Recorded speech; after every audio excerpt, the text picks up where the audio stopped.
Bismillahirrahmanirrahim. Assalamualaikum warahmatullahi wabarakatuh. Alhamdulillah, wassalatu wassalamu ala rasulillah wa ala alihi wa sahbihi wa mawalah. Wala haula wala quwata illa billahi wa ba'du. Allahumma ij'al hadha ijtima'ana ijtima'an marhuma waj'al tafarruqana min ba'dihi tafarruqan ma'suma wala taj'al fina wala ma'ana syakiyan wala mahruma. Allahumma ya muallima Adam allimna wa ya mufahhima Sulaiman fahimna. Allahumma allimna ma 'allamtana wanfa'na bima 'alimna warzuqna ilma wazidna ilma ya rabbal alamin. Ma'asyiral muslimat yang dimuliakan Allah Subhanahu wa taala. Alhamdulillah, di pagi menjelang siang ini kita bisa duduk untuk bertalabul ilmi,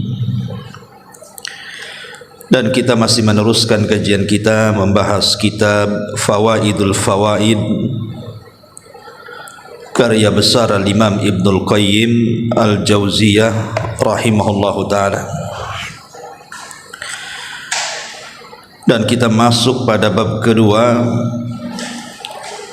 ketaatan kepada Allah adalah penentraman jiwa dan juga raga.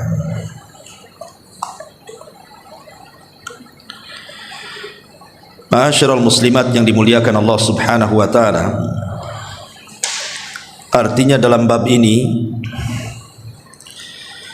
kita bicara tentang hakikat asal daripada kebahagiaan, bahwa kunci kebahagiaan itu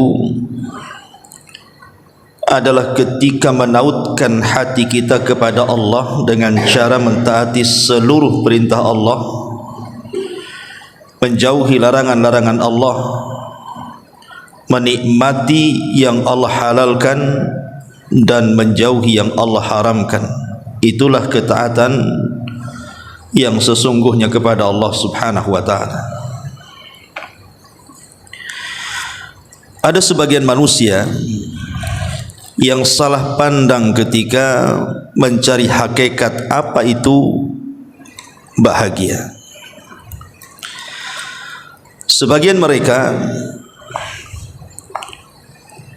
umumnya orang-orang awam, menganggap bahwa kebahagiaan itu ada pada harta, sehingga yang ada di akalnya itu bagaimana caranya menumpuk-numpuk dan mengumpul-ngumpulkan harta. Padahal kebahagiaan itu bukan ada pada harta. Ya, kita katakan harta bisalah menyumbang kebahagiaan, tapi bukan segala-galanya. Kalau seandainya bahagia itu dengan harta, kenapa pula Allah Subhanahu wa ta'ala tenggelamkan Qarun ke dasar bumi, sampai Allah katakan fa khassafna bihi wa bidarihil ardh, kami tenggelamkan Qarun ke dasar bumi dan seluruh kekayaannya. Maka harta itu bukan tujuan orang itu bisa bahagia. Betapa banyak orang-orang yang Allah lebihkan dari rizkinya, hidupnya tidak bahagia, zahirnya saja bahagia, punya rumah mewah, kendaraan bagus, tanah luas, uangnya setumpuk. Tapi betapa banyak orang-orang kaya itu yang justru kemudian sebagian mereka ada yang bunuh diri.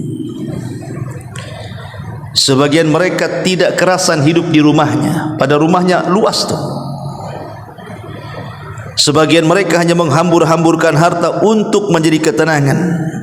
Ketika habis hartanya tidak tenang juga,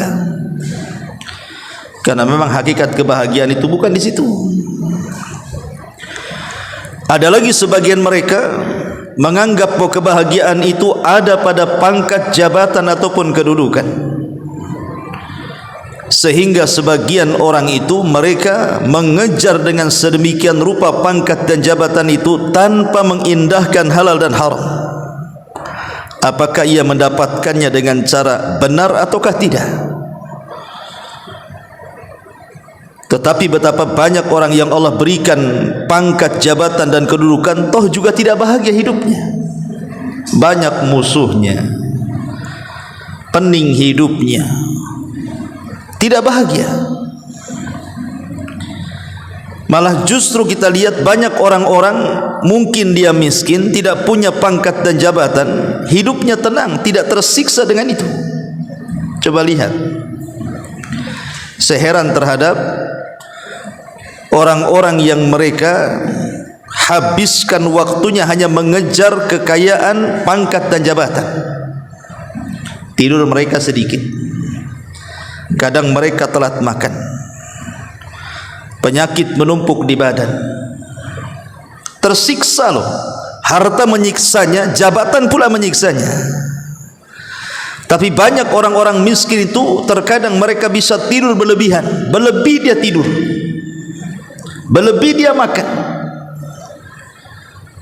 Harusnya yang seperti ini kan orang kaya, yang tidurnya lebih, makannya lebih, kan harusnya orang-orang kaya, orang-orang yang mengejar pangkat dan jabatan. Kalau memang kebahagiaan ada di situ, kenapa kemudian justru kebanyakan orang disiksa dengan kekayaannya dan disiksa dengan jabatannya?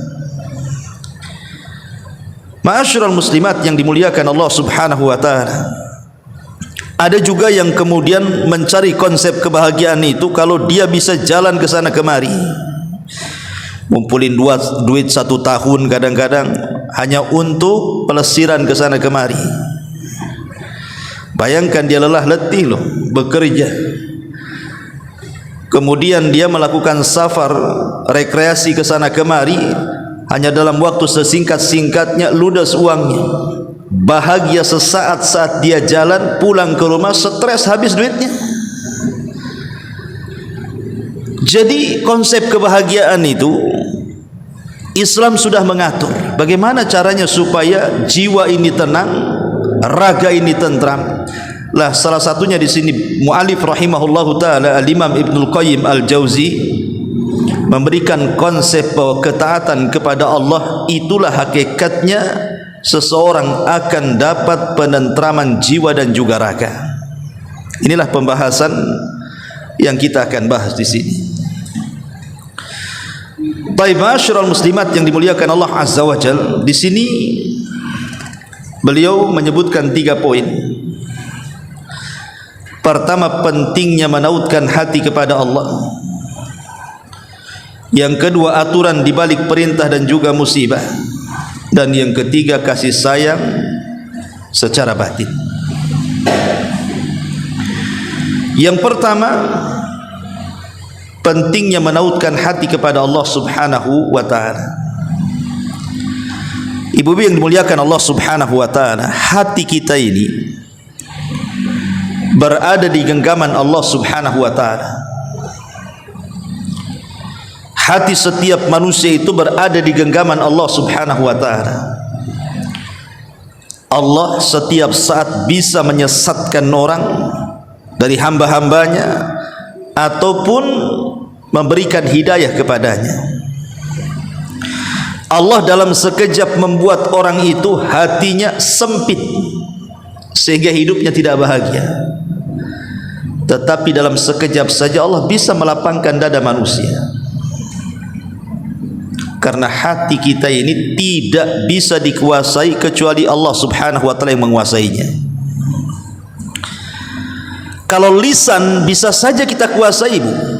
Lisan kita ini bisa kita kuasai, sehingga kita bisa berpura-pura bahagia di hadapan orang. Gimana kondisinya Bu? Oh alhamdulillah Ustaz, alhamdulillah.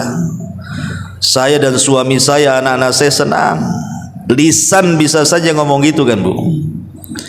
Padahal hakikatnya tidak seperti itu. Dia berpura-pura saja karena malu ditanya. Tapi hati itu tidak bisa berpura-pura. Karena hati itu yang memegang Allah Subhanahu wa taala. Tidak bisa hati itu dipegang oleh manusia. Karena yang memegang hati itu Allah Subhanahu wa taala, sementara hati itu bagaikan raja dalam raga. Kalau seandainya hati ini baik, maka raganya baik. Kalau hati ini tidak baik, jangan harap raganya juga baik. Itulah yang disabdakan Nabi sallallahu alaihi wasallam, ala wa inna fil jasadi mudghah idza saluhat saluhal jasadu kulluh wa idza fasadat fasadal jasadu kulluh ala wahiyal qalbu. Ingatlah, dalam badan manusia itu ada segumpal daging. Kalau dia baik, baik semuanya. Kalau dia buruk, buruk semuanya. Kemudian Rasul mengatakan ala wahiyal qalbu, itulah hati.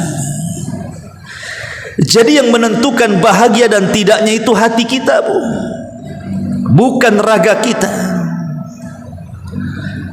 Kalau hati kita ini sempit, rumah selapang-lapangnya itu tidak akan pernah kita lihat lapang. Makanya lihat Bu, kalau ibu punya suami, kok suami nggak betah di rumah tuh, itu nggak bahagia itu hidupnya. Bentar-bentar pulang, bentar-bentar keluar, nggak biasa. Ada kecemasan dalam hidupnya. Kenapa? Karena hatinya sempit, ada masalah berarti dia. Sama juga dengan ibu-ibu, kalau hatinya sempit, ada masalah dengan suami, kayaknya ibu nggak betah di rumah tuh. Bagus main ke rumah kawan kan Bu ya, daripada kemudian di rumah kayak sekam api, kayak kebakar aja tuh. Ya, karena yang menjadikan sempit ataupun lapang rumah itu adalah dada kita. Kalau dada kita lapang, rumah sempit terasa lapang. Kalau dada kita sempit, terbalik, rumah lapang kok jadi sempit pula gitu. Nggak kerasan dalam rumah. Itulah hati kita yang menentukan sebenarnya. Bukan karena harta, bukan karena kekayaan, bukan pula karena jabatan. Tidak, kebahagiaan itu ada pada hati kita. Ma'asyiral muslimat yang dimuliakan Allah Subhanahu wa taala, di sini muallif rahimahullah mengatakan hikmah tauhid yang tersirat pada pembahasan sebelumnya adalah hati tidak akan tenang. Pembahasan sebelumnya bicara tentang ikhlas kan, berarti bicara tentang tauhid. Beliau mengatakan bahwa hati tidak akan tenang, tidak akan tentram, tidak akan damai kecuali dengan tersambung dan sampai kepada Allah Subhanahu wa taala. Lihat kata Imam Abdul Qayyim rahimahullahu taala, bahwa hati tidak akan tenang, tentram dan damai kecuali kalau hati itu tersambung dengan Allah Azza wa Jalla. Seorang syekh bercerita Bu, ada bos besar punya sebuah perusahaan. Hidupnya tidak tenang, entah kenapa. Padahal kekayaan di tangannya, rumah besar, mobil mewah, uang banyak, punya perusahaan, anak buahnya ratusan. Akhirnya kemudian dia memandang ke salah satu karyawannya, dari karyawan-karyawannya yang paling kecil gajinya. Boleh jadi mungkin office boy, tukang sapu gitu di perusahaannya itu. Tapi dari sekian karyawan yang kerja di tempat dia itu, yang paling banyak senyum itu adalah yang gajinya paling kecil. Seolah-olah tidak ada beban dalam hatinya itu, tidak ada beban dalam pikirannya. Kalau ngobrol dengan dia senyum-senyum, kalau nelpon keluarganya itu ketawa-ketawa, pokoknya subhanallah. Dari sekian karyawannya, dialah yang paling bahagia menurut kacamata orang yang punya perusahaan ini. Satu hari dia pun memanggil karyawan ini. ingin tahu resepnya. Kenapa dia mudah senyum, mudah tertawa, tidak rungsep hidupnya, pikirannya tenang, damai? Ada apa? Apa kuncinya? Apa konsepnya? Jadi kemudian dipanggil, didudukkan tuh. Nih karyawan yang paling rendah gajinya ketakutan, jangan-jangan mau dipecat pula nih. Setelah dihadapkan kepada bosnya, bosnya bertanya dan mengatakan, sejujurnya aku melihat dari seluruh karyawanku, nampaknya kau yang paling bahagia di sini, padahal engkau yang paling kecil gajinya. Apa resepnya? Maka dia mengatakan, demi Allah wahai Tuhan, aku tidak punya resep kebahagiaan sedikit pun, tetapi aku senantiasa menghubungkan hatiku dengan Allah dengan cara menjaga solat 5 waktu. Itu jawabannya. Aku tidak pernah telat solat 5 waktu, tepat pada waktunya. Kemudian bosnya ini mengatakan, apa hanya itu saja? Apa enggak ada yang lain? Dia mengatakan tidak, hanya itu saja. Habis itu kemudian bosnya berfikir, Bu, sampai satu hari akhirnya dia pun di tengah malam gelap gulita terpikirlah jawaban anak muda dari karyawannya yang paling kecil gajinya itu. Mulailah dia kemudian bangkit salat malam, kemudian datang subuh dia salat subuh, datang duhur dia salat duhur, datang asar dia salat asar, datang maghrib, datang isya dia pun salat maghrib dan isya. Hanya dalam waktu sesingkat-singkatnya, rupanya yang selama ini mengganjal dalam hatinya, yang tidak pernah kunjung datang kebahagiaan pada jiwanya, tiba-tiba dia orang yang paling tenang hidupnya. Dia pun datang kepada karyawannya, berterima kasih, kemudian berikan hadiah. Wajar. Kenapa orang karyawan yang paling kecil gajinya ini, dari sekian karyawan yang banyak gajinya, kenapa pula dia yang paling bahagia? Karena dia hidupnya menyambungkan diri dengan Allah Azza wa Jalla. Salat itu silatun bainal abdi wa rabbi. Salat itu artinya hubungan antara hamba dengan Allah. Ketika hamba ini tersambung hubungannya dengan Allah, maka Allah Subhanahu wa ta'ala akan menyambungkan dia dengan hambanya. Dan ketika Allah menyambungkan dengan hambanya, maka Allah pasti akan memberikan kebahagiaan kepadanya. Yakin itu.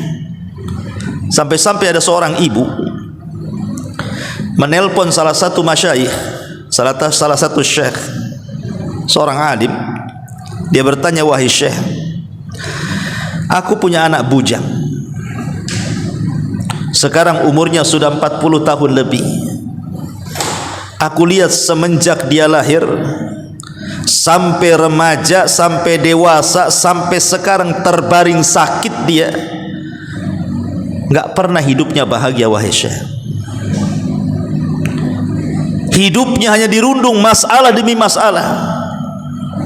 Ketika dia sudah kerja banyak masalah, banyak keluhan-keluhan. Sekarang pun sampai dia sakit, masalah seolah-olah tidak kunjung berhenti pada dia. Pertanyaannya ibu ini kepada syekh, wahai syekh, apakah anakku ini tersihir atau disihir orang? Karena aku lihat sejak kecil dia tidak pernah bahagia, sampai sekarang dia sakit terbaring stroke. Apakah anakku tersihir atau disihir orang? Maka syekh ini hanya bertanya satu soalan kepada ibu itu, apakah dia sholat? Maka sang ibu mengatakan, wallahi la yusalli ya syekh, demi Allah dia tidak sholat, katanya. Kata syekh, itu jawabannya. Kenapa anakmu tidak pernah bahagia? Karena anakmu tidak pernah sholat. Kenapa sholat itu menjadi kunci kebahagiaan manusia? Syekh ini mengatakan karena sholat itu tali yang menghubungkan anakmu dengan Allah. Kalau tali itu terputus, maka terputuslah hubungan anakmu dengan Allah. Tapi kalau tali itu tersambung, maka tersambunglah hubungan dia dengan Allah. Dan itu hanya ada dengan sholat. Kemudian Syekh ini mengatakan, wahai Ummi, coba saya mengajak berpikir dengan anda. Orang yang meninggalkan kewajiban itu termasuk dosa besar dan dilaknat oleh Allah Azza wa Jalla. Coba lihat anakmu itu, dia bangun sholat subuh, dia bangun di waktu subuh, kemudian tidak sholat subuh. Berarti ketika dia terbangun dari tidur, dia sudah keadaan dilaknat Allah. Kemudian datang siang hari, datang waktu zuhur, dia tidak pun sholat zuhur, dilaknat lagi siangnya. Kemudian datang sore hari, datang waktu sholat asar, dia tinggalkan pula asar, dilaknat lagi dia sorenya. Kemudian datang waktu malam, maghrib pun tiba, dia pun tidak mau sholat maghrib, dilaknat pula dia malamnya. Kemudian datang waktu isya, dia pun tidak sholat, kemudian Allah laknat, dilaknat pula sebelum tidurnya. Kalau orang kemudian sebelum tidur sampai tertidur, sampai terbangun, sampai beraktivitas, dilaknat hidupnya, macam mana mau bahagia? Di mana kebahagiaan itu? Dari sini kita tahu bahwa persis seperti perkataan mu'alif di sini, bahwa hati tidak akan tenang, tidak akan tentram, tidak akan damai kecuali dengan tersambung sampai kepada Allah Subhanahu wa taala. Kemudian kata Imam Ibnul Qayyim, kecintaan serta keinginan terhadap sesama makhluk tidak boleh ditujukan kepada zatnya, karena tidak ada yang boleh diinginkan dan dicintai karena zatnya melainkan Allah Subhanahu wa taala. Kalau ibu dirundung masalah, namanya manusia itu kan tidak lepas dari tiga perkara kan Bu. Pertama, manusia tidak lepas dari masalah. Masalah apa saja, karena dunia ini bukan tempat istirahat tetapi tempat ujian. Yang kedua, manusia tidak mungkin lepas dari omongan manusia yang lainnya, karena manusia itu harus hidup dengan sesama manusia. Manusia ini makhluk sosial, tidak mungkin hidup sendiri. Makanya karena tidak mungkin hidup sendiri, harus bersama manusia yang lainnya, maka dia tidak mungkin lepas dari ucapan manusia. Dan manusia itu pasti akan dilanda dengan kematian. Tidak ada orang yang kekal di dunia, pasti dia mati.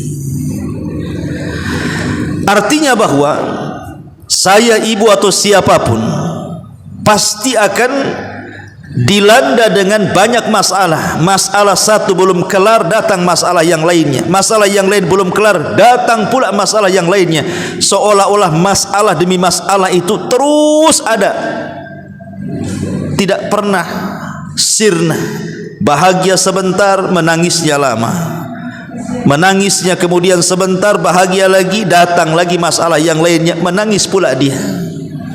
Manusia seperti itu. Tetapi ada orang-orang yang akalnya tidak berfungsi. Kalau ada masalah, dia mengadukan masalahnya kepada manusia, seolah-olah manusia yang lain bisa menyelesaikan masalahnya. Salah.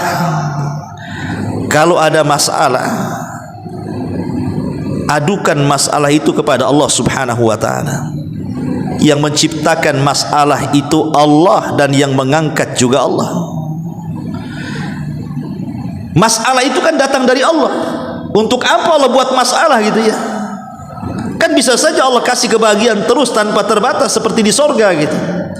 Ya, karena kita bukan di sorga, kita di dunia. Allah hendak menguji kita, sehingga Allah memberikan berbagai macam masalah. Terkadang masalah itu bertumpuk-tumpuk. Allah hendak menguji kesabaran kita, menguji keimanan kita, menguji ketaatan kita. Apakah keimanan kita benar kepada Allah ataukah dusta? Jadi Allah uji dengan berbagai masalah itu. Ketika kemudian kita mengadu kepada makhluk akan masalah-masalah kita, mungkinkah makhluk bisa mengangkatnya? Padahal masalah itu datang dari Allah, dan yang mengangkatnya Allah. Mustahil. Makanya lihat Aisyah radhiyallahu anha mengatakan, kana Nabi sallallahu alaihi wasallam idza hajabahu amrun fazia ila salat. Kata Aisyah radhiyallahu anha, kalau Nabi sallallahu alaihi wasallam dirundung dengan sebuah permasalahan yang kayaknya tidak bisa keluar dari masalah itu, maka dia bersegera mengadu kepada Allah, dia langsung salat, mengadu kepada Allah Subhanahu wa taala. Rasul mengajarkan kepada kita bahwa kalau ada masalah segera mengadu kepada Allah, karena dengan cara itulah Allah akan uraikan masalah kita sedikit demi sedikit. Makanya sering saya istilahkan, Bu, masalah sebesar apapun yang ibu hadapi, kalau Allah ikut campur tangan, pasti akan terurai sedikit demi sedikit masalah itu. Tapi sekecil apapun masalah, kalau Allah tidak libatkan Allah padanya, maka ibu tidak pernah akan dapat jalan keluarnya. Makanya Allah katakan, iyyaka na'bud wa iyyaka nasta'in. Hanya kepadamu ya Rabb kami beribadah, dan hanya kepadamu ya Rabb kami meminta pertolongan. Bukankah minta pertolongan itu bagian daripada ibadah? Kenapa ulang-ulang? Ya, karena ibadah itu tidak mungkin dilakukan kecuali karena pertolongan Allah. Ibu loh sampai di sini, naik mobil sebagiannya, naik motor sebagiannya, jalan kaki mungkin sebagiannya. Kalau bukan karena pertolongan Allah, nggak akan sampai kaki ibu di sini tuh. Semua karena Allah. Maka kalau ada masalah, mengadulah kepada Allah. Allah lah yang menciptakan kita, yang memberikan rezeki kepada kita, yang menguasai, menciptakan, mengatur segala-galanya adalah Allah Subhanahu wa taala. Maka minta kepada zat yang berkuasa menyelesaikan masalah, jangan meminta ke zat yang tidak mampu dia sendiri menyelesaikan masalahnya. Ya kan, Bu, ibu punya kawan, ibu mau curhat dengan kawan itu karena masalah ibu tidak tahu kawan yang ibu curhati pun punya masalah tuh. Dia sendiri tidak bisa keluar dari masalah dia. Macam mana orang punya masalah meminta solusi kepada orang yang bermasalah? Ya tidak mungkin kelar-kelar masalahnya. Makanya di sini kata mu'alif rahimahullahu taala, kecintaan serta keinginan terhadap sesama makhluk tidak boleh ditujukan kepada zatnya, karena tidak ada yang boleh diinginkan dan dicintai karena zatnya melainkan Allah Subhanahu wa ta'ala. Termasuk juga mencintai sesuatu. Terkadang ibu mencintai sesuatu berlebihan, mencintai suami berlebihan, mencintai harta berlebihan, mencintai anak berlebihan, sehingga lupa akan zat Allah Subhanahu wa ta'ala. Kadang ada seorang istri itu saking cintanya kepada suami, apapun yang diperintahkan suami nurut saja dia, mau taat mau maksiat hantam saja dia, karena takut kalau seandainya tidak dituruti keinginan suami, diceraikan dia, takut pula dia cerai. Padahal jelas-jelas perintahnya itu maksiat kepada Allah Azza wa Jalla. Tidak boleh meletakkan ketaatan kepada makhluk dalam rangka bermaksiat kepada Khalik, nggak boleh. Cinta kepada anak berlebihan, tahu anaknya masalah dengan anaknya orang lain, tahu anak kita yang salah, tetap saja kita nyalahkan anak orang. Kecintaan itu hanya boleh ditanam kepada Allah, tidak boleh kepada makhluk. Tidak boleh kita mencintai zat makhluk, itu tidak boleh. Kita mencintai makhluk itu mungkin karena orangnya saleh, orangnya baik, akhlaknya bagus, ketaatannya mantap, bukan kepada zatnya. Karena kecintaan kepada zat itu tidak boleh diberikan kecuali kepada Allah Subhanahu wa ta'ala. Kemudian mu'alif rahimahullah mengatakan, dan segala sesuatu pasti akan berpulang kepada Allah. Mustahil apabila segala sesuatu berakhir kepada dua zat yang berbeda, sebagaimana mustahilnya penciptaan makhluk oleh dua zat yang berbeda.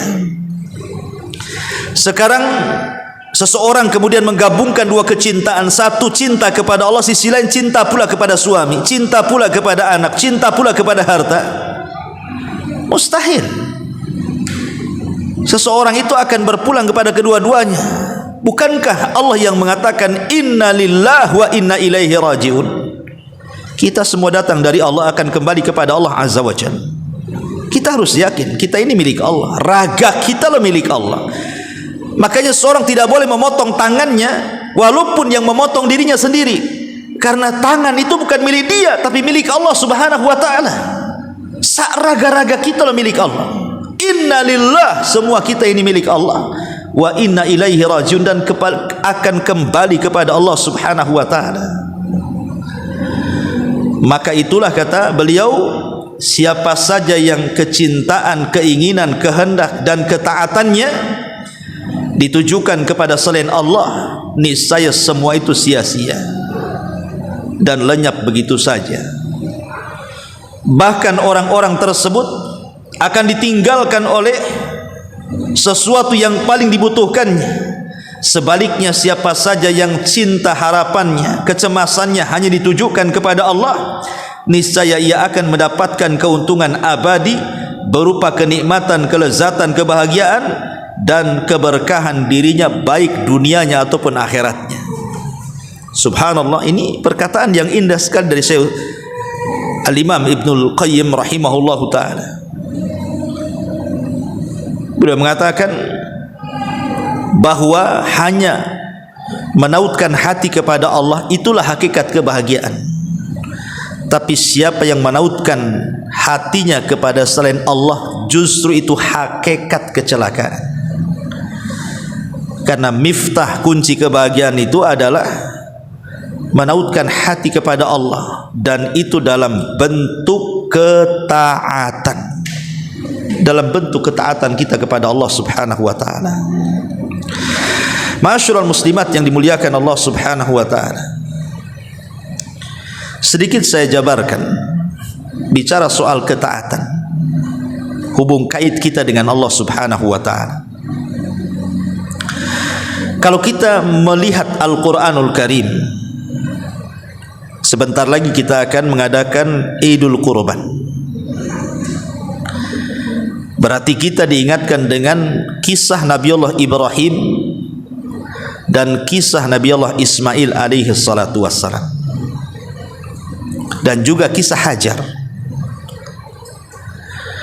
Ketika Nabi Ibrahim alaihi salatu wassalam membawa Hajar dan juga putranya Ismail, ketika itu masih bayi kan Bu, tentu Allah membuat sebab dengan cara Sarah cemburu dengan Hajar, karena Ibrahim sudah mulai sayang dengan anaknya, otomatis juga sayanglah dengan ibunya.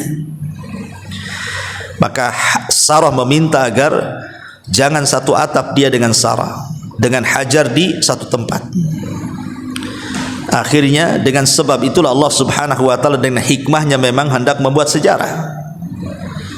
Ibrahim pun kemudian mencari tempat yang sudah diilhamkan Allah, diwahyukan Allah, bahwa dia harus mengarah dari Palestina ke sebuah tempat yang sangat kering kelontang, di sebuah lembah, tidak ada manusia, tidak ada hewan, tidak ada binatang, tidak ada tumbuh-tumbuhan, kosong, tidak ada siapapun di situ. Itulah yang kemudian menjadi cikal bakal kota Mekah yang sekarang. Berangkatlah Ibrahim ini dengan Hajar dan juga putranya Ismail yang masih bayi dari Palestina menuju Mekah Al-Mukarramah. Sampai di Mekah, kemudian Ibrahim alaihi salatu wassalam meletakkan Hajar dan Ismail kecil begitu saja di sebuah lembah, biwadin ghairi di zar'in inda baitikal muharram, kata Allah, di sebuah lembah yang tidak ada tanaman, kering kelontang, tidak ada pun manusia di situ, hanya Hajar dan Ismail saja yang tinggal di situ. Kemudian tiba-tiba Allah memerintahkan untuk meletakkan Hajar dan Ismail di tempat yang menyeramkan, padang pasir, nggak ada orang. Kemudian setelah meletakkan Hajar dan Ismail, Ibrahim langsung pergi. Perginya pun dilarang untuk menengok ke belakang, seolah-olah nggak peduli dan seolah-olah hendak membuang. Tapi itu perintah Allah, ada hikmah di dalamnya. Lah Hajar ini mengajarkan kepada saya dan ibu-ibu dan siapapun yang mendengar kajian ini tentang keyakinan kepada Allah yang luar biasa, tawakal yang kuat. Ketika Hajar ini memanggil Ibrahim karena meninggalkannya, ya Ibrahim, aina tadhhab? Hei Ibrahim, mau kemana kau pergi? Kenapa kau tinggalkan kami di sini? Tapi Ibrahim dilarang menjawab, melihat pun dilarang, langsung pergi begitu saja. Rupanya Hajar ini wanita cerdas. Dia yakin karena Ibrahim seorang nabi, tidak mungkin Ibrahim menyia-nyiakan dirinya, pasti ini adalah perintah Allah. Barulah dia sadar, Ibrahim itu seorang nabi, pasti ada perintah dari Allah. Sehingga Hajar kemudian bicara dengan Ibrahim dan mengatakan, ya Ibrahim, apakah ini perintah Allah? Kalau memang perintah Allah, kata Hajar, idzan lan yudayyi'an Allah. Kalau ini perintah Allah, saya yakin Allah tidak mungkin menyia-nyiakan saya di sini dan juga putramu wahai Ibrahim, pergi kau dari sini. Kalau memang ini perintah Allah. Lihat bagaimana Hajar mengajarkan keyakinan kuat kepada Allah, tawakal yang kuat kepada Allah, hubung kait hati dengan Allah Azza wa Jalla. Karena di balik perintah itu pasti ada maslahat yang besar. Asa an takrahu syai'an wa huwa khairul lakum. Boleh jadi yang kita anggap buruk itu baik pula lah bagi kita. Tidak semua yang buruk itu jelek bagi kita. Terkadang Allah Subhanahu wa taala sengaja menimpakan sebuah madarat, sebuah musibah, rupanya di ujungnya merupakan sebuah kebaikan yang luar biasa. Allah sudah menyiapkan sesuatu kepada kita. Bahkan tidak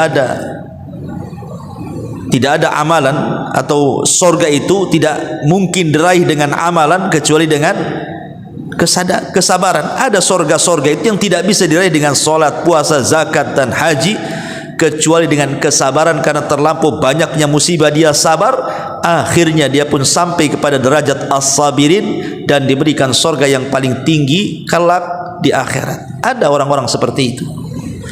Tapi pelajarannya di sini, bagaimana Hajar segera melaksanakan perintah Allah. Setelah tahu itu perintah Allah, maka dia tidak mempedulikan lagi Ibrahim. Padahal suasananya mencekam kan Bu. Jangankan bicara Hajar, ibu saja, suami mau pergi kerja nih 1 bulan, kemudian gak dikasih uang 1 bulan Bu. Gimana tuh perasaan ibu? Ini suami mau pergi pula 1 bulan, tak ninggalin uang pula di rumah kan? Apa gak stres duluan tuh? Tapi lihat Hajar ini, Ibrahim itu hanya memberikan beberapa butir kurma dan beberapa tetes air, hanya cukup sehari 2 hari saja. Ya bisa makan dan minum itu. Selebihnya dia harus makan apa loh di padang pasir, tandus kering kelontang. Apa yang mau dimakan pasir? Tidak mungkin makan pasir. Makanya kan kisah selanjutnya, akhirnya Hajar pun ketika melihat sudah habis makanannya, sudah habis minumannya, kemudian Ismail kecil menangis, dia pun lari sana, lari sini, lari ke Bukit Safa, lari ke Bukit Marwah. Subhanallah. Tapi keyakinan kuat itu akhirnya membawa kebahagiaan bagi Hajar dan putranya Ismail. Rupanya di tempat itu pula lah Allah Subhanahu wa taala membangun rumahnya yang mulia, Baitullah Al-Haram, Ibrahim dan juga Ismail. Kemudian kisah yang kedua, ketika Ibrahim alaihi salatu wassalam kemudian lama tidak berkunjung kepada Hajar. Ada yang mengatakan 13 tahun, ada yang mengatakan 15 tahun Bu, tidak dikunjungi. Di zaman itu tidak ada handphone Bu. Sekarang kan enak, suami ada di mana video call, tahu ada di mana kan itu. Zaman dulu mana ada video call, handphone jadul pun belum ada. Jadi Sekian lamanya loh Ismail ataupun Hajar bertahan di tempat itu, sampai akhirnya ramai manusia dari suku Jurhum datang ke situ karena di situ ada air belakangan. Bagaimana kerinduan Ibrahim kepada Ismail luar biasa. 15 tahun tidak berjumpa. Berangkatlah Ibrahim dari Palestina menuju Makkah, ingin melihat anaknya, karena ketika itu Ibrahim belum punya anak kecuali Ismail. Ishak belum lahir. Ketika hendak berjumpa dengan anaknya, Allah takdirkan Ibrahim pun tidur, kemudian dimimpikan dalam tidurnya bahwa dia menyembelih putranya. Mimpi seorang nabi itu wahyu.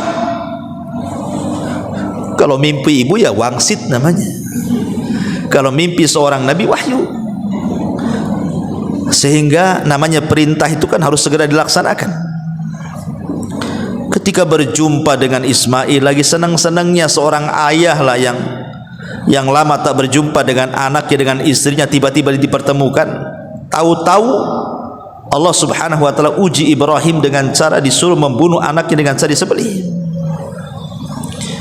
Ketika berjumpa dengan Ismail, dijauhkan dari ibunya dan mengatakan, ya bunayya inni ara fil manami anni adzbahuka fangdur madza tara. Wahai anakku, semalam ayahmu bermimpi menyembelih dirimu, macam mana pendapatmu? Maka Ismail subhanallah mengajarkan bagaimana mubadaratu ala taatillah, bersegera melaksanakan perintah Allah, kan disitulah kunci kebahagiaan. Apa kata Ismail? Ya abatif alma tu'mar satajiduni insyaallahu minas sabirin. Wahai ayahku, lakukan saja kalau memang ini perintah Allah. Lakukan saja kalau memang ini perintah Allah. Kan enak bu kalau punya anak kayak gitu kan bu. Kata bapaknya A langsung A, kata bapaknya B langsung B. Coba punya anak, kata ibunya nak ke sana ke sini pula dia, nak ke sini ke sana pula dia, nak beli ini malah beli itu pula dia, disuruh ke sana kemari tak mau pula dia. Gimana gitu? Lihat Ismail mengajarkan bagaimana jadi anak yang soleh nih kepada bapaknya. Ya, kalau memang ini sebuah perintah dari Allah, lakukan saja, nggak apa-apa. Kalau memang engkau redho wahai ayahku, aku pun redho. Engkau redho aku disembelih, aku pun redho untuk disembelih. Allah pun redho bahwa ini perintah dari dia. Satajiduni insyaallahu minas sabirin. Engkau akan dapati kalau Allah berkehendak pasti aku menjadi anak yang sabar. Lihat bagaimana Ismail mengajarkan kepada kita bahwa kita disuruh untuk segera melaksanakan ketaatan, karena itulah penentram jiwa, itulah yang menenangkan raga kita. Tetapi sebaliknya, justru maksiat kepada Allah Subhanahu wa taala itulah yang akan mengotori jiwa, dan maksiat itu pula yang akan menghilangkan penentraman jiwa dan raga. Orang maksiat itu tidak pernah bahagia ibu hidupnya bu, nggak akan bahagia orang maksiat. Sebanyak apapun uang dia, sebanyak apapun harta dia, kalau digunakan untuk maksiat itu nggak akan bahagia itu hidupnya. Lihat orang-orang yang tidak sholat saja, mana bahagia itu hidupnya, stres hidupnya. Lihat orang-orang yang mereka habiskan gitu ya di diskotik, di tempat-tempat maksiat itu, dia kira ketenangan ada di situ. Ya, karena setan datang menghiasi seolah-olah dia tenang di tempat itu. Setelah dia keluar dari tempat itu, stres datang. Karena itu bukan tempat kebahagiaan. Tapi lihat orang-orang yang ada di masjid, yang membaca Al-Quran, yang berada di majlis-majlis zikir, yang berada di majlis-majlis thalabul ilmi, yang berada di tempat-tempat yang indah dari tempat-tempat ibadah, hidupnya tenang. Nengoknya mereka itu kayak senyum-senyum, nggak ada beban hidupnya. Ya, karena baca Quran itu ketenangan. Ala bi dzikrillahi tatmainnul qulub. Ingatlah dengan zikir kepada Allah. Membaca Quran, belajar, duduk di majlis taklim, itulah yang hakikatnya menenangkan jiwa, kata Allah. Faman a'rada an dzikri fa inna lahu ma'isyatan dhanka. Siapa yang berpaling dari mengingat diriku, kata Allah, maka aku akan berikan kehidupan yang sempit. Allah yang mengatakan seperti itu. Orang yang berpaling dari salat, orang berpaling dari puasa, orang yang berpaling dari zakat, dari haji, dari ibadah-ibadah, pasti sempit hatinya. Allah yang akan menyempitkan hatinya. Tapi sebaliknya, orang-orang yang mereka lebih dekat dengan Allah, taat dengan Allah, Allah akan berikan kelapangan pada hatinya, sehingga hidupnya akan bahagia. Makanya ahli maksiat itu berbeda wajahnya dengan ahli taat. Kalau ahli taat itu tengok ada cahaya di wajahnya. Ahli maksiat itu seganteng apapun hitam tuh, nampak kelam, tidak bahagia, kusut, ya. Karena sekali lagi kunci kebahagiaan itu ada pada Allah, dan itu dengan cara mengaitkan hati kita kepada Allah Subhanahu wa taala. Ini yang pertama. Yang kedua, aturan di balik perintah dan musibah. Kata Imam Ibnul Qayyim rahimahullahu taala, seorang hamba tidak akan terlepas dari perintah dan tidak pula terlepas dari musibah.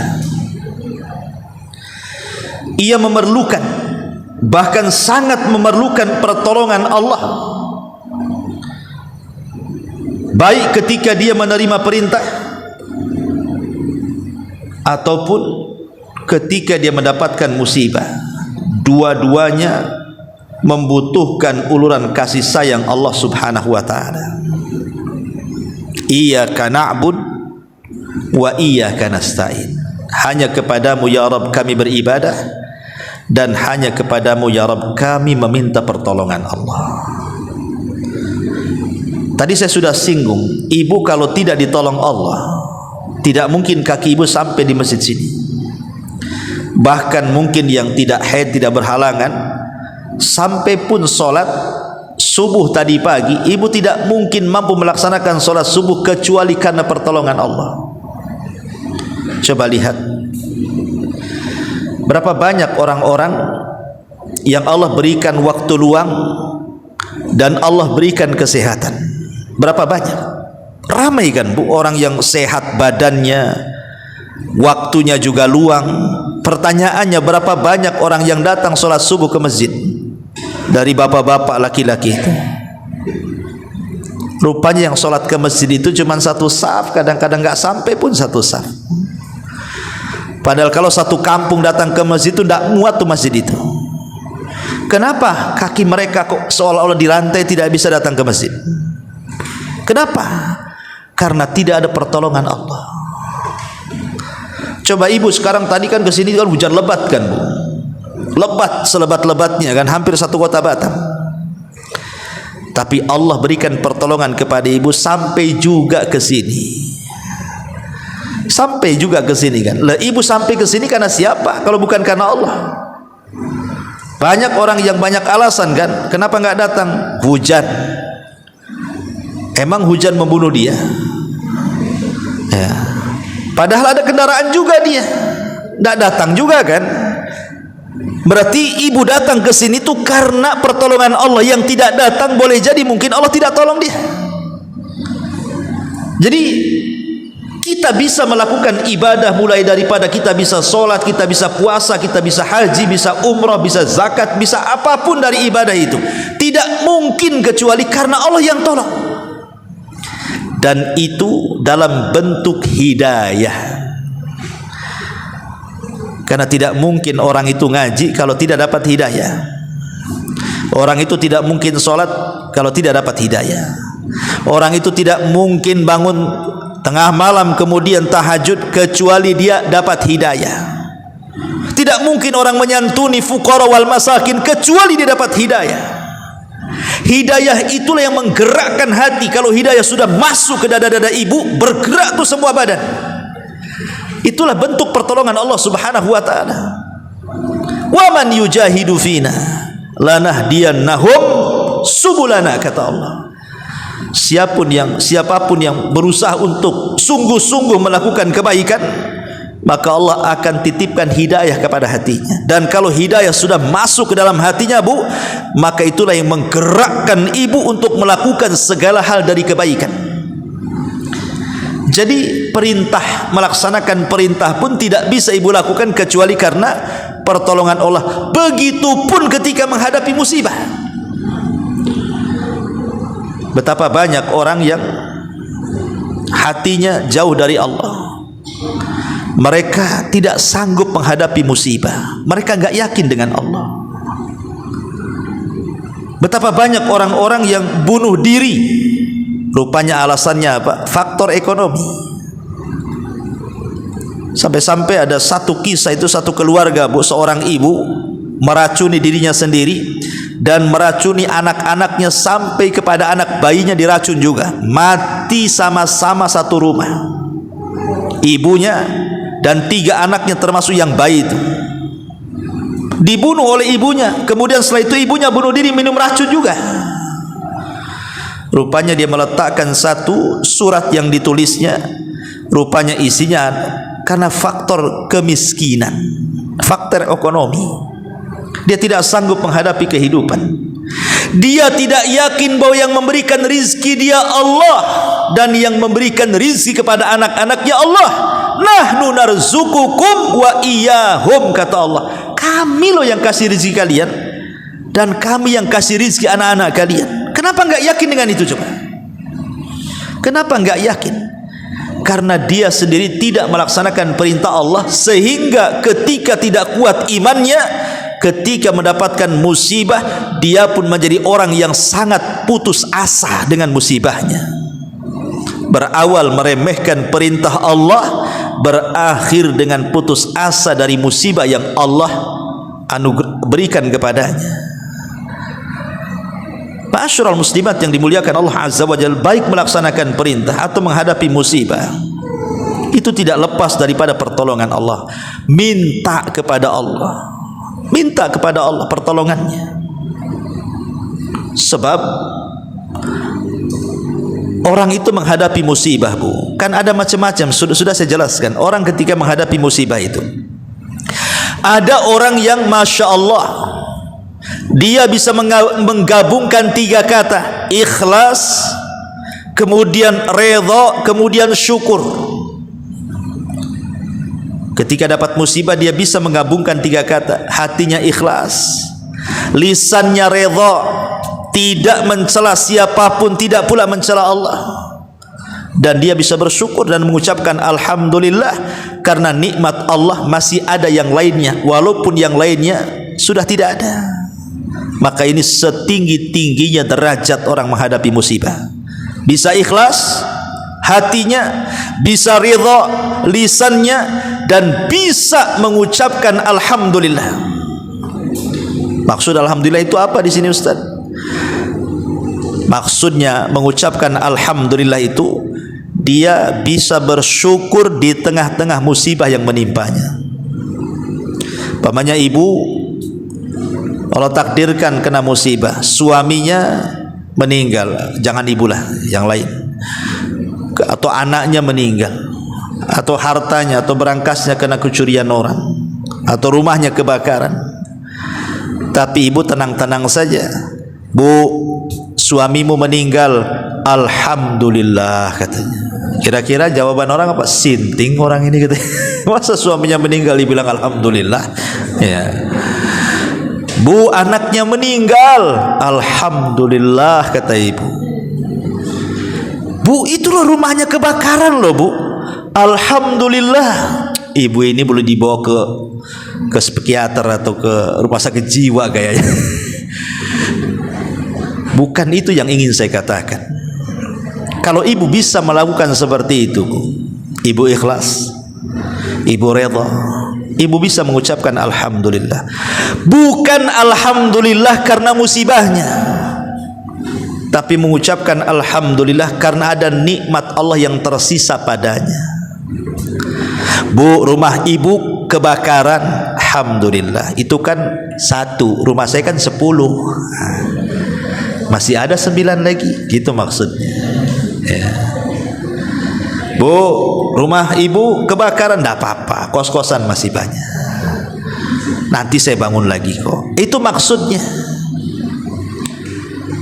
Anak ibu mati, alhamdulillah, anak saya kan 12, kalau satu mati masih ada ke-11, masih bisa main sepak bola kan. Artinya bersyukur kepada yang tersisa, bersyukur kepada yang tersisa. Iya, kalau masih anak banyak, Ustaz, harta banyak, suami meninggal, ini macam mana pula? Suami cuma satu, masa alhamdulillah tidak apa-apa suami saya 2, ketahuan jadinya kan. Itu ya Bu, maksudnya nggak apa-apa suami saya meninggal, insya Allah kalau Allah takdirkan masuk surga nanti juga ketemu kok. Gitu jawabannya. Ya nenang-nenangkan hati lah, cemana lagi, ya nggak apa-apa, nyari lagi katanya. Baik, ini yang pertama. Yang kedua, ada orang yang bisa menggabungkan dua kata ini di bawahnya, ikhlas dan redha, tapi belum bisa mengucapkan alhamdulillah, tapi sudah bagus. Dia ikhlas hatinya, toh inna lillahi wa inna ilaihi rajiun, semua kekayaan datang dari Allah kok. Rumah terbakar, rumah ini milik Allah. Anak meninggal, oh anak saya juga milik Allah. Suami saya meninggal, nggak apa-apa, itu semua milik Allah dan akan kembali kepada Allah. Kemudian lisannya redha, tidak tasakhut, tidak mencela Allah.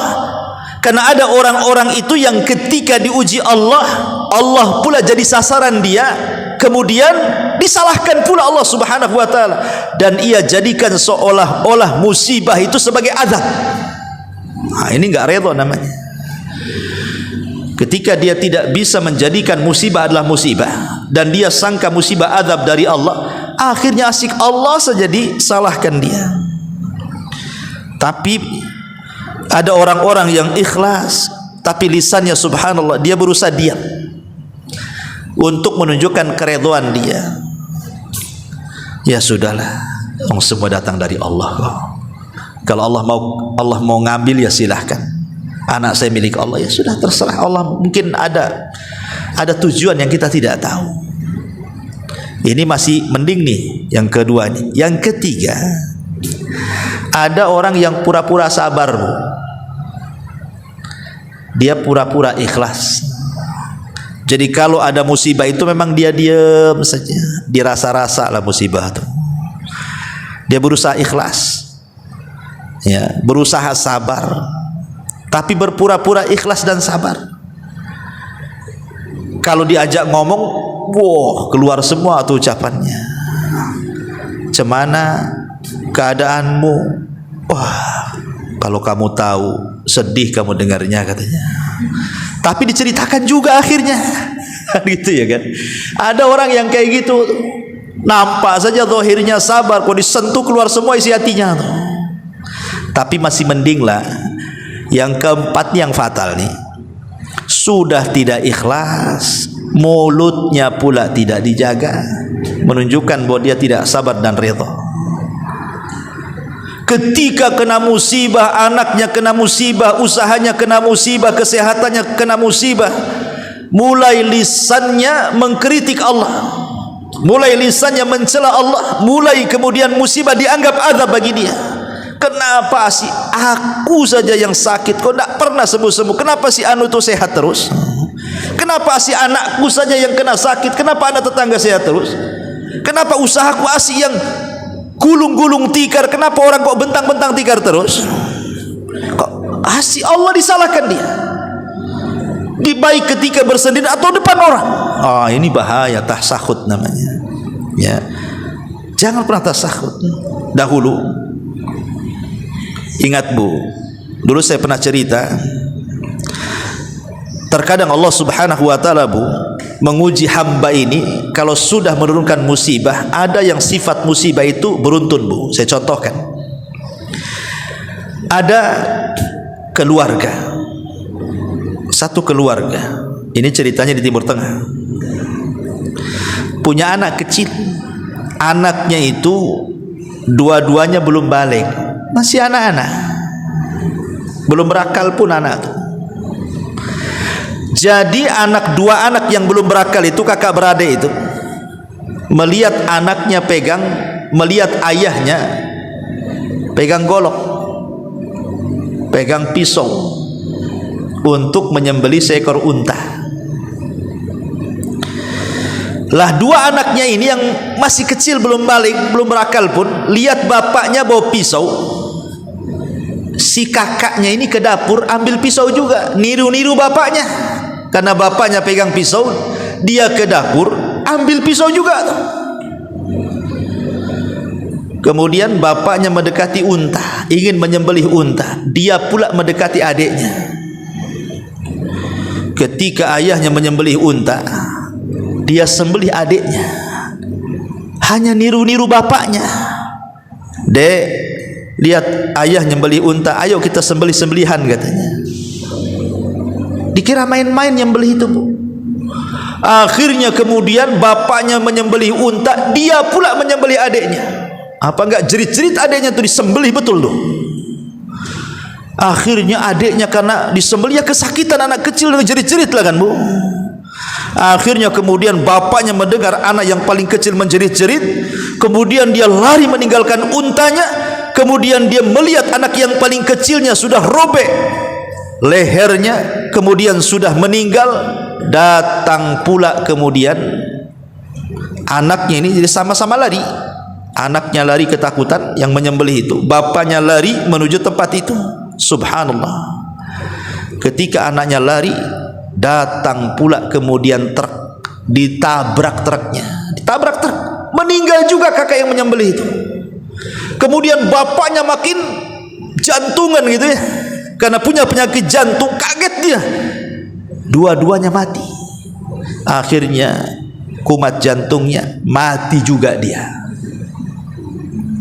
Istrinya tidak tahu menahu apa peristiwa yang terjadi nih dalam satu waktu loh. Anak yang paling kecilnya mati disembelih, anak yang besarnya kena tabrak truk, bapaknya pula kena sakit jantung kemudian mati. Istrinya hanya terbengong bagaikan patung. Ada apa ini? Terkadang ada musibah itu, Bu, yang sifatnya beruntun. Belum selesai ini datang yang itu, belum selesai yang itu datang pula yang lainnya. Begitulah terkadang sifat musibah itu, ada yang sifat itu beruntun. Ya. Tapi walaupun demikian, seorang mukmin harus cerdas. Bukan kita melihat bagaimana musibah, tapi bagaimana solusinya. Apa yang harus ibu lakukan ketika datang musibah itu? Dahulu diceritakan oleh seorang ulama namanya Al-Asma'i. Asma'i ini ulama nahwu, ulama bahasa. Ma'ruf yang belajar nahwu pasti kenal siapa Al-Asma'i. Kalau belajar fikih itu ya mungkin Imam Syafi'i, Imam Malik, Imam Hambali, ya, itu kan pakar-pakar fikih. Tapi kalau bicara tentang bahasa, maka Al-Imam Al-Asma'i ini terkenal dalam dunia bahasa Arab. Jadi dia berdua bersama kawannya Imam Al-Asma'i ini sedang safar dalam rangka thalabul ilmi. Kemudian kehabisan bekal, Bu. Kehabisan bekal, kemudian nyasar pula ke padang pasir. Habis bekalnya, habis minumnya. Bisa saja orang mati di tengah padang pasir, Bu, karena di tengah padang pasir mau nyari apa di situ? Makan tak ada, minum tak ada. Ketika sudah putus asa Al-Asma'i ini, wah matilah sudah di padang pasir. Dari kejauhan dia melihat ada tenda. Alhamdulillah. Didekati tenda itu, rupanya di situ ada wanita yang sudah tua. Dan di sekelilingnya ada kambing-kambing, ternak kambing. Jadi Al-Asma'i ini datang kepada ibu tersebut, Assalamualaikum. Maka ibu itu mengatakan, Waalaikumsalam. Man, siapa? Kata Al-Asma'i, saya Al-Asma'i, seorang talabul ilmi. Maaf, saya tadi tersesat sampai ke sini dan saya kehabisan bekal, kehabisan minum, kehabisan makan. Bisa enggak kau jamu diriku, wahai ibu? Kata ibunya, ya nak, tunggu. Rupanya ibu ini orang baik. Kata ibunya, ya nak, tunggu. Anakku lagi pergi. Nanti kalau datang anakku, maka aku akan suruh menyembelih seekor kambing. Nanti ku akan makan kambing di sini. Kamu tunggu ya, sebentar lagi anakku datang, katanya. Setelah beberapa waktu dari kejauhan, rupanya ada dua unta. Masalahnya yang satu unta ditunggangi, yang satu pula unta itu tak ditunggangi. Kemudian setelah unta itu makin berjalan mendekat ke tenda, tiba-tiba yang menunggang unta ini mengatakan kepada ibu itu, semoga Allah memberikan pahala akan musibah yang menimpa putramu, hai ibu. Semoga Allah memberikan pahala akan musibah yang menimpa putramu. Kata ibu itu, kenapa dengan putraku? Kemudian kata penunggang unta itu, barusan aku mendapatkan unta putramu. Unta dan putramu terperosok ke tebing, kemudian masuk ke jurang. Aku tidak bisa mengambil jasadnya, aku hanya bisa mengantar untanya saja. Tiba-tiba ibu ini mengatakan, inna lillahi wa inna ilaihi rajiun. Inna lillahi wa inna ilaihi rajiun. Kemudian kata ibu ini kepada penunggang unta itu, nak, bisa kau turun sembelih seekor kambing? Kebetulan nak ada 2 tamu, kau bantulah ibu. Akhirnya kemudian anak itu yang berada di tunggangan unta ini turun, kemudian berusaha untuk menyembelih kambing dan memasaknya. Kemudian karena ibu itu melihat 2 orang tamu itu salah satunya berpenampilan thalabul ilmi, maka ibu ini mengatakan, nah, baru saja aku tertimpa kemalangan, anakku meninggal. Bisa enggak kau bacakan untukku 1 ayat supaya tenang hatiku? Maka kemudian Al-Asma'i membacakan surah Al-Baqarah, alladzina idza asabathum musibatun qalu inna lillahi wa inna ilaihi rajiun. Orang-orang yang apabila ditimpa musibah, dia pun mengucapkan kalimat innalillah, semua datang dari Allah, wa inna ilaihi rajiun, dan akan kembali kepada Allah subhanahu wa ta'ala. Maka ibu ini berterima kasih dan mengatakan, sungguh tenang ayat yang kau baca, nah. Tunggu sampai masakan selesai dimasak, kau akan makan. Tapi berikan izin waktu ibu ingin sholat 2 rakaat. Mudah-mudahan ini bisa menenangkan musibahku. Akhirnya ibu yang sudah tua itu ngambil wudu, kemudian sholat. Mungkin karena kepikiran dengan anaknya, ketika dia sujud dia tidak pernah bangkit lagi, terkena serangan jantung, kemudian dia meninggal dunia. Kata Al-Asma'i, demi Allah, aku tidak pernah melihat manusia sesabar ibu itu. Belum tentu aku bisa sesabar ibu itu menghadapi musibah, tapi dia hadapi dengan ketenangan.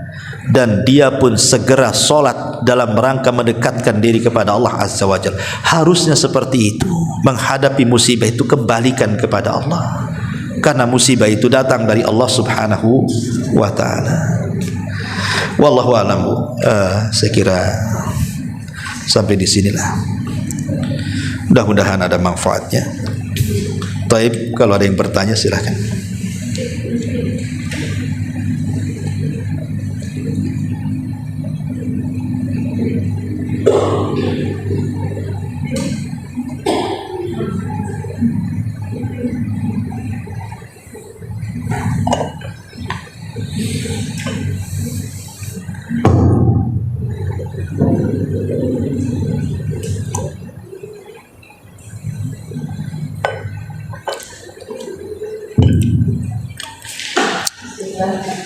Iya. Pertanyaan adalah pertolongan Allah dalam bentuk hidayah. Iya. Nah, kebetulan yang terjadi dari diri sendiri, misalnya, Iya. ternyata kita udah diberi kemudahan datang ke majelis ilmu, kemudian melakukan ibadah-ibadah mungkin lebih baik gitu. Nah, tapi pada saat kita mencoba untuk sholat malam, kemudian mencoba untuk berpuasa Senin Kamis, nah itu tuh kayaknya tuh berat sekali Ustaz. Nah, apakah hidayahnya itu belum full dikasih atau gimana misalnya? Dan gimana cara kita supaya bisa untuk meraihnya itu gitu Ustaz? Iya. Yang kedua, tadi kan Ustaz ada sebutkan manusia tidak akan terlepas pada 3 hal. Yang pertama, manusia tidak lepas dari masalah karena dunia tempat ujian. Yang kedua, manusia tidak terlepas dari ucapan atau gangguan manusia. Dan yang ketiga ini kayaknya belum disebutkan Ustaz. Sudah, ibu aja yang nggak dengar. Oh, mungkin dari tinggalan Ustaz. Mungkin Iya. dijelaskan kembali ya Ustaz. Siap. Ya. Ya, alhamdulillah. Abdul Aziz ibn Abi Ruwad rahimahullahu taala seorang ahli ibadah. Ibadahnya rajin sak rajin-rajinnya. Salat malamnya dikenal, puasa sunnahnya dikenal, baca Qur'annya dikenal, zikirnya pokoknya luar biasa. Satu hari dia mengirim surat kepada Imam Malik. Isi suratnya menasihati Imam Malik karena Imam Malik dipandang kurang ibadah sunnahnya. Tidak seperti dia yang rajin sholat malamnya, rajin puasanya. Karena Imam Malik itu disibukkan mengajarkan hadis Nabi SAW di Masjid Nabawi. Kemudian dalam isi suratnya, wahai Imam, kalau engkau bisa menggabungkan antara ilmu dan ibadah, sempurnalah keimamanmu, kata. Jadi dia mengkritik Imam Malik karena kurang ibadah sunnahnya. Tapi jawaban Imam Malik mengatakan, bukankah Allah telah membagi-bagi rizki manusia, termasuk juga Allah sudah membagi-bagi amalan manusia. Ada orang yang rajin sholat sunnahnya, suruh puasa pula dia tak bisa. Ada orang yang sanggup dia puasa nahan lapar dari pagi sampai sore, suruh tahajud pula tak bisa bangun. Ada orang yang baca Quran, subhanallah, mungkin sebulan 2-3 kali dia bisa menghatamkan Quran, tapi pula sholat sunnahnya dia susah. Allah itu sudah membagi-bagi ibadah. Ada yang ahli qiyamul lail, ada yang ahli sedekah, ada yang ahli baca Quran, ada yang ahli tahajud. Tidak mungkin orang itu semua ahli. Pasti ada salah satu dari seluruh ibadah itu, mungkin ibu paling ahlinya di situ. Lah makanya Imam Malik kemudian menasihati balik. Allah sudah memberikan membagi-bagi rizki, sama juga Allah membagi amalan-amalan. Makanya pintu sorga itu kan namanya macam-macam. Ada pintu solat karena memang ahli solat masuk di situ. Ada pintu royan, memang ahli puasa masuk di situ. Ada pintu jihad karena ahli jihad masuk di situ. Ada pintu sedekah karena ahli sedekah masuk. Jadi orang itu ada di pembagian-pembagian seperti ini. Ya, tetapi kalau bisa itu ibu ada yang ahli lah di situ. Ini mah nggak ada satupun yang ahli. Gitu. Ya minimalnya manalah yang ibu ringan di situ. Entah mungkin di sholat malamnya, entah dibaca Qurannya, entah di puasanya. Oh, saya ini kalau puasa agak sulit Ustaz. Apalagi bangun malam. Kayaknya bantal itu melambai-lambai terus Ustaz. Tidak bisa saya, tidak bisa bangun. Ya sudahlah, kalau ibu tahajud sudah susah, kemudian puasa pun tak bisa, ya sudahlah baca Quran sajalah. Mungkin ibu dibaca Quran kan agak mudah. Baca Quran kan ibu masih bisa, pamannya lapar lagi baca Quran kan bisa makan tuh, ya kan? Masih bisa lah. Baca Quran tidak harus malam. Kalau malam kan harus bangun lagi. Nah, bisa siang-siang. Mungkin ibu dipakarkan di Quran, tapi jadi dipakarkan yang lain. Oh, enggak bisa juga Ustaz baca Quran, saya dikit-dikit sariawan pula nih. Ya yang lain. Oh, ibu punya harta, sedekah. Nah, pokoknya sedekah sedikit-sedikit, ada uang sedekah. Boleh jadi mungkin ibu lama-lama jadi ahli sedekah. Oh, enggak bisa Ustaz, satu rumah kredit semua Ustaz. Saya harus ngelunasi utang-utang, ini si pringbayat belum lunas, kulkas pula sudah ngambil, kulkas belum lunas, ini pula belum, motor ini itu macam-macam. Kayaknya satu rumah itu kredit semua tuh. Ya sudahlah, kalau memang tidak bisa sedekah, cari ibadah yang lain. Ya, pokoknya di antara banyak ibadah sunnah itu cari yang cocok dengan ibu apa. Kalau ibu bisa dua, umpamanya dari sekian ibadah, satu tahajudnya dengan puasanya, maka ibu dapat dua pintu tuh, pintu royan sama pintu sholat kan gitu. Kalau ibu tidak bisa semuanya, ambil salah satunya. Jadi begitu manusia, karena waman yushaddadin illa ghalabah. Siapa yang berusaha untuk mengalahkan agama, agama yang akan mengalahkan ibu. Ibu kalau borong semua ibadah nggak akan sanggup. Paling rajinnya sebulan 2 bulan pray itu. Ya.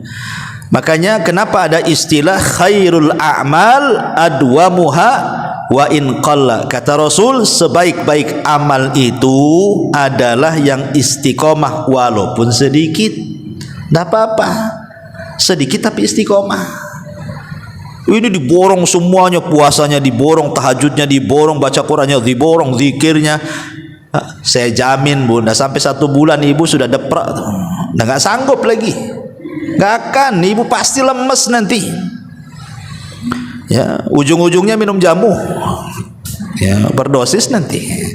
Jadi yang penting mana yang bisa ibu lakukan, lakukan. Karena kita bukan seperti Abu Bakar. Kata Nabi SAW, siapa yang hari ini mengunjungi orang sakit, tidak ada yang bangkit kecuali Abu Bakar. Ana wahai Rasul. Siapa yang hari ini mengantar jenazah ke kuburan, tidak ada yang bangkit kecuali Abu Bakar. Ana wahai Rasul. Siapa yang hari ini berpuasa, tidak ada yang bangkit kecuali Abu Bakar. Ana ya Rasulullah. Siapa yang hari ini memberi makan fuqara wal masakin, tidak ada yang bangkit kecuali Abu Bakar. Ana ya Rasul. Kata Rasul, tidaklah 4 perkara terkumpul dalam 1 hari illa wajabat lahul jannah, kecuali orang itu dipastikan masuk surga. Fa idza faraghta fansab, apabila selesai dalam 1 ibadah, cepat lakukan ibadah yang lain. Oke lah, tidak bisa kita menggabungkan banyak ibadah dalam 1 hari. Minimalnya adalah 1-2 ibadah itu yang ringan, yang ibu lakukan. Yang ibu lakukan. Dan sebaik-baik ibadah sunnah itu, kalau bisa cukuplah ibu dengan Allah yang tahu. Cukup ibu dengan Allah yang tahu. Sebagaimana ibu juga maksiat, cukup dengan ibu dengan Allah saja yang tahu kan. Maksiat handphone tuh. Kadang-kadang ibu sendiri di rumah, suami nggak ada, anak nggak ada, ambil handphone. Tak apa-apa yang ibu baca di situ, yang ibu tonton, yang ibu share, yang ibu ketik di situ. Nggak ada yang tahu ibu sedang taat ke sedang maksiat di situ. Maka kalau kita bisa melakukan maksiat tidak terang-terangan, lakukan juga ibadah yang tidak terang-terangan supaya balance. Ya, karena maksiat yang tidak terang-terangan itu bahaya. Nanti pada hari kiamat ada orang yang datang kepada Allah membawa pahala sebesar gunung Tihama, dihancurkan gara-gara maksiat yang tidak ada yang tahu kecuali dengan dia dengan Allah.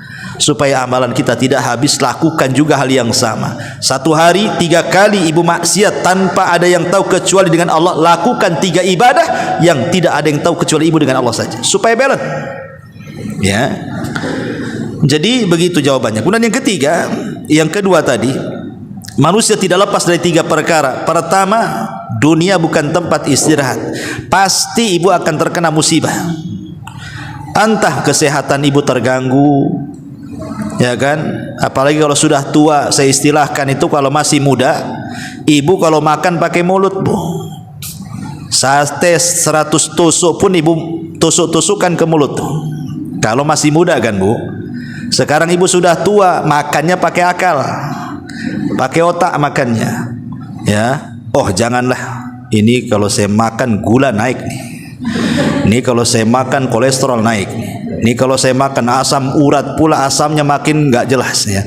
Jadi seseorang itu pasti akan diuji entah dengan kesehatan dia, sehingga dibatasilah makanan bagi dia, atau diuji dengan kenakalan anak-anaknya, atau diuji dengan mungkin suaminya, atau diuji dengan tetangganya, atau diuji dengan orang tuanya. Nggak mungkin lepas dari ujian. Manusia itu pasti akan diuji, ada aja masalah. Yang kedua, manusia tidak lepas dari ocehan manusia yang lainnya. Manusia itu tidak lepas dari omongan orang, Bu. Ibu tinggal di rumah nggak keluar-keluar supaya manusia tidak membicarakan ibu, tetap aja ibu dibicarakan. Coba Bu, 1 bulan jangan keluar rumah, paling tetangga ngomong-ngomong tuh, kenapa tuh nggak keluar rumah? Jangan-jangan sakit ya.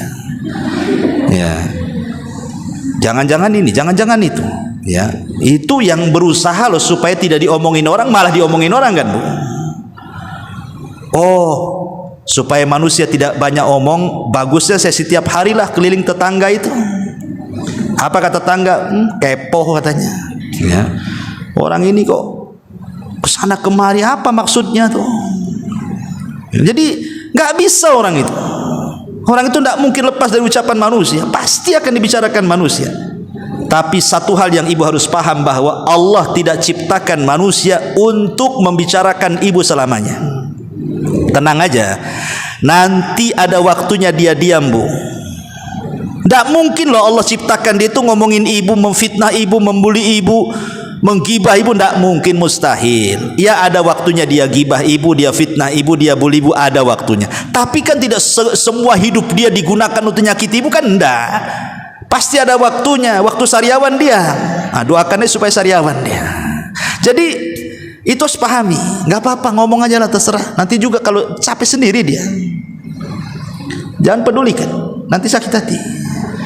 Kemudian yang ketiga, manusia pasti disentuh dengan kematian. Ini tiga hal yang pasti. Pasti disentuh musibah, pasti disentuh ucapan orang, dan pasti disentuh kematian. Karena kita disentuh kematian, persiapkan. Dan sebaik-baik persiapanlah taqwallahi azza wa jalla. Cukup sampai di sini. Subhanaka bihamdika asyhadu an la ilaha illa anta astaghfiruka wa atubu ilaik. Allahu ta'ala alam. Assalamualaikum warahmatullahi wabarakatuh.